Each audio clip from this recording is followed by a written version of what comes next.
ကမျက်လုံးကနေစတယ်လို့ဒီကောင်လေးမှာလည်းပဲဒီ logo လေးကစရလို့ပြောလို့ရပါတော့။ဘာကြောင့်လဲဆိုရင်ရိုးရှင်း design လေးနဲ့ဒီ logo လေးပေါ့နော်။သူ့ရဲ့ base quality နဲ့သူ့ရဲ့ရိုးရှင်းတဲ့ style ကြမှုတွေ base quality တွေ cooling စနစ်တွေကတော်တော်လေးကမှဆွဲဆောင်မှုရှိတယ်လို့ GPU watt CPU watt လည်းလုံးဝကမှအပြည့်အဝရတဲ့ကောင်လေးဖြစ်တယ်ပေါ့နော်။လုံးဝကမှရိုးရှင်း design နဲ့ gaming ရမ်းမဆန်မနဲ့ထူထဲနဲ့အကုန်လုံးကိုနိုင်တယ်ဆိုတဲ့ထားနဲ့ကောင်လေးရှိရပေါ့နော်။ဒီကောင်လေးကတော့ Lenovo ရဲ့ Legion Pro 5ဆိုတဲ့ကောင်လေးဖြစ်တယ်။ China market မှာတော့ဒီကောင်လေးက Y9000 ပြီပေါ့နော်။global market မှာကျတော့ဒီကောင်လေးက Legion Pro 5ဆိုတဲ့နာမည်နဲ့လာတဲ့ကောင်လေးပေါ့နော်။တကယ်ကိုလည်းရိုးရှင်း design နဲ့သူ့ရဲ့ဒီ cooling system တွေကလည်းအရန်ကောင်းမွန်တာဖြစ်တဲ့အတွက် gaming လောကမှာဆိုရင်တော်လေးကမှနာမည်ကြီးတယ်။နာမည်ကြီးတဲ့အတိုင်းပဲကျွန်တော်တို့ဆိုင်မှာဆိုရင်လည်းပဲရောက်ကုန် product တွေဖြစ်တယ်ပေါ့နော်။ဘာကြောင့်လဲဆိုရင်သူ့ရဲ့ချစ်လက်တဲ့ကိုယ်တယ်နဲ့ cooling system ဘိုင်းတွေအရန်နာမည်ကြီးတယ်။နာမည်ကြီးတာရင်မဟုတ်ပေါ့နော်။တကယ်သူ့မှာပါတဲ့ specification တွေနဲ့တကယ်အပြင် experience နဲ့ကတော်တော်လေးကမှကိုက်ညီတယ်ပေါ့နော်။ကိုက်ညီတဲ့ပြင်မှာလုံးဝဒါမိတ်ဆွေ gamer ဆိုရင်လည်းပဲဒီကောင်ရဲ့ cooling system ဘိုင်းမှုနဲ့ဒါ FPS ငြိမ်တာတွေကိုတော်တော်လေးကမှကြိုက်ကြတယ်ပေါ့နော်။တကယ်လည်းပဲဒီကောင်လေးဒီ GPU core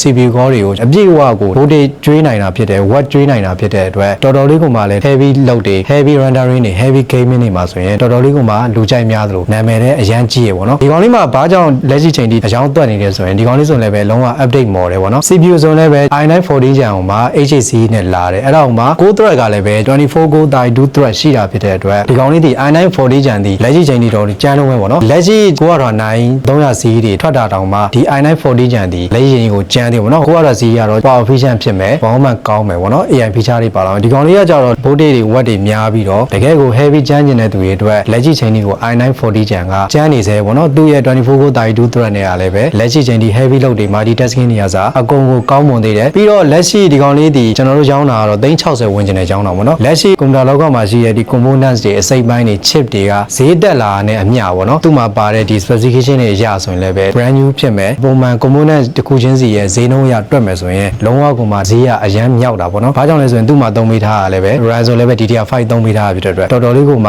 ဒီဈေးနဲ့လက်ရှိပေါက်နေတဲ့ဈေးနဲ့တွက်မယ်ဆိုရင်တော်တော်လေးမှဈေးကြီးရပါတော့။လက်ရှိ market ထဲမှာဆိုရင် RAM 16 GB ကို17သိန်းကျော်12သိန်းလောက်ဖြစ်သွားပြီပေါ့နော်။ဒီကောင်လေးမှာဆိုရင် 32 GB ပါမယ်။အဲ့ဒါကိုမှ DDR5 ကိုမှ4800 speed မဟုတ်9600 speed နဲ့တောင်လာတာဖြစ်တဲ့အတွက်လက်ရှိ RAM အနေနဲ့ဈေးတွက်မယ်ဆိုရင်တော့မှကျွန်တော်ဒီသိန်း25သိန်းဝန်းကျင်လောက်မှာရှိတဲ့အနေအထားဖြစ်တယ်ပေါ့နော်။အဲဒါကြောင့်မလို့ဒီကောင်လေးဒီ CPU RAM အတွက်ဆက်ကတော်တော်လေးကမှ multitasking နဲ့ကောင်းမွန်တယ်တော်တော်လေးကမှလည်းလက်ရှိ desktop bus တွေနဲ့ရှင်ကြည့်မယ်ဆိုရင်တော်တော်လေးမှဈေးသက်တာဖြစ်တယ်ပေါ့နော်။လက်ရှိကတော့ AI ခေတ်ရောက်တာဖြစ်တဲ့အတွက် chip လိုအပ်ချက်တွေကများလာဖြစ်တဲ့အတွက်ကျွန်တော်တို့ user တွေမှာဆိုရင်ကျွန်တော်ဈေးကအများကြီးပေးပြီးတော့ဝယ်ရတဲ့အနေအထားမျိုးဖြစ်လာပေါ့နော်။ပြီးတော့ဈေးကွက်ဝယ်စုမလုံလောက်မှုတွေကြောင့်မလို့လက်ရှိဈေးကတအားကိုမြင့်တက်လာပေါ့နော်။ Windows ဘက်မကဘူး Mac ဘက်တွေမှာ Apple ဘက်တွေမှာအစားဒါဈေးတွေတက်လာဖြစ်တဲ့အတွက်လက်ရှိဒီလိုမျိုး converter နဲ့ဒီလိုမျိုး specification နဲ့လာတဲ့ laptop တစ်လုံးပိုင်ဆိုင်ထားရတာတော်တော်လေးကမှ 3D runner တွေမှာချမလားကျွန်တော် game ဘိုင်းဆိုလည်းပဲ triple game တွေပဲဆော့မလားပေါ့နော်။တော်တော်လေးကမှ video editing ဘိုင်းဆိုလည်းပဲ 4K video တွေ edit မလားပေါ့နော်။လုံးဝကမှပြည့်စုံတယ်လုံးဝလက်ထဲမှာဒါတကိုင်းစာကျွန်တော်ဒီ laptop တစ်လုံး gaming laptop တစ်လုံးကင်ထားခြင်းလဲဆိုရင်ဒီကောင်လေးကတော်တော်လေးမှပြည့်စုံတယ်ပေါ့နော်။ဒီကောင်လေးမှာဆိုရင် SSD ဆိုရင်လည်းပဲမြင့်ဈေးမှာပါလိပါလာရှိရဲ့ iMemory 1TB နဲ့ generation လေးဆိုလည်းပဲ Gen 4လောက်ဖြစ်မဲ့တယ်အဲအကြောင်းမလို့ကျွန်တော် rewrite speed ကလည်းပဲတော်တော်လေးမှမြန်ဆန်ပြီးတော့သူ့ရဲ့ cooling system တွေသူ့ရဲ့ဒါ CPU GPU RAM အတွက်ဆက်တွေနဲ့ SSD အတွက်ဆက်ကလည်းပဲတော်တော်လေးမှမြန်ဆန်လွန်းတာဖြစ်တဲ့အတွက်တော်တော်လေးမှလည်းဒီကောင်လေးကိုဒါအကြိုက်တွေ့ကြတယ်ပေါ့နော်။ပြီးတော့သူ့မှာပါတဲ့ graphic လေးပေါ့ graphic ဆိုရင်လည်းပဲလက်ရှိချိန်ဒီ future proof ဖြစ်နေတဲ့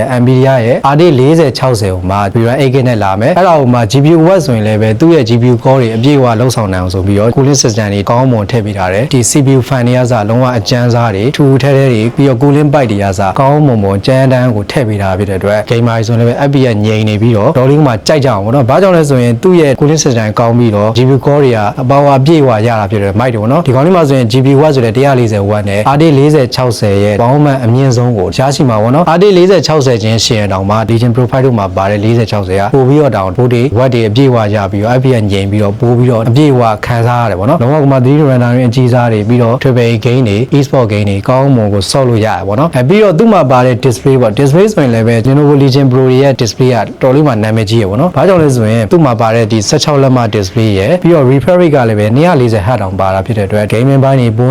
ဘိုင်းတွေပြီးတော့ game ထဲမှာဆိုရင်လည်းပဲ game ထဲမှာရှိတဲ့ပတ်ဝန်းကျင်ပုံရိပ်တွေကလုံးဝကမှထင်ရှားပြတ်သွားပြီးတော့ကျွန်တော် e-sport game တွေမှာဆိုရင်လည်းပဲတော်တော်လေးကမှထင်ရှားပြတ်သွားပြီးတော့လျင်မြန်ဖြတ်လက်ပြီးတော့လူငယ်တွေလူကြီးတွေ game ဆော့တဲ့သူတွေတော်လေးကမှကြိုက်ကြပါတော့။ runner ဘိုင်းမှာဆိုလည်းပဲ 3D runner ဘိုင်းတွေပြီးတော့ video editing ဘိုင်းမှာဆိုလည်းပဲ display ဒီ refresh rate နဲ့မှုဖြစ်ပြီးတော့ timeline တွေ2စီသုံးတဲ့နေရာမျိုးတွေမှာဆိုရင်လည်းတော်လေးကမှရွှေ့ရပြူရမြန်ဆန်ပြီးတော့တော်လေးကမှမိုက်တယ်ပေါ့နော်။သူ့ရဲ့ဒီ sRGB 100% ရမှုတွေကလည်းပဲလုံးဝ content creator တွေ gamer တွေရဲ့ visual experience ကိုတော်လေးကမှကောင်းမွန်စေတာဖြစ်တဲ့အတွက်မိုက် မိုက်တယ်ပေါ့နော်သူရဲ့ keyboard ဆိုရင်လည်းပဲ Lenovo ရဲ့နာမည်ကျော် Legion တွေမှာပါတဲ့ two strike keyboard တွေကတော်လေးကမှ key ထွက်ပဲကောင်းတယ်နှစ်ရ view ကလည်းတော်လေးကောင်းတယ်ပြီးတော့ရိုးရှင်းပြီးတော့ဒီလိုမျိုး violet design တွေကတော်လေးကမှမိုက်တယ်ပေါ့နော်ပြီးတော့သူ့မှာပါတဲ့နောက်မှာပါတဲ့ logo လေးဆိုရင်လည်းလုံးဝမီးအောင်နေတယ် game ရဲ့ရမ်းမဆန်ပဲနဲ့ဒါ medium room တွေပါတော့မှသုံးရင်တောင်မှတော်လေးကမှရိုးရှင်း design နဲ့ handsome ဖြစ်နေပါဘောနော်တော်လေးကမှမီးမိုက်တဲ့ design နဲ့လာတယ်လုံးဝကမှ cooling system နဲ့ big quality 2တဲ့နဲ့ရတာဖြစ်တဲ့အတွက်ဆောင်းထားကင်ထားတဲ့ Legion လက်တော့လုံးနဲ့ဆိုလည်းမမားဘူးပေါ့နော်ဒီကောင်လေးတော့ကျွန်တော်ဆိုင်ရောက်တိုင်းမှာဆိုရင်လုံးဝရိုးရှင်းပြီးတော့ big quality 2တဲ့နဲ့ကြိုက်ကြတာများတဲ့အတွက်ရောင်းထွက်တာမြန်တဲ့အတွက်မိတ်ဆွေအမြန်လာမှရပါဗျကျေးဇူးတင်ပါတယ်ဗျ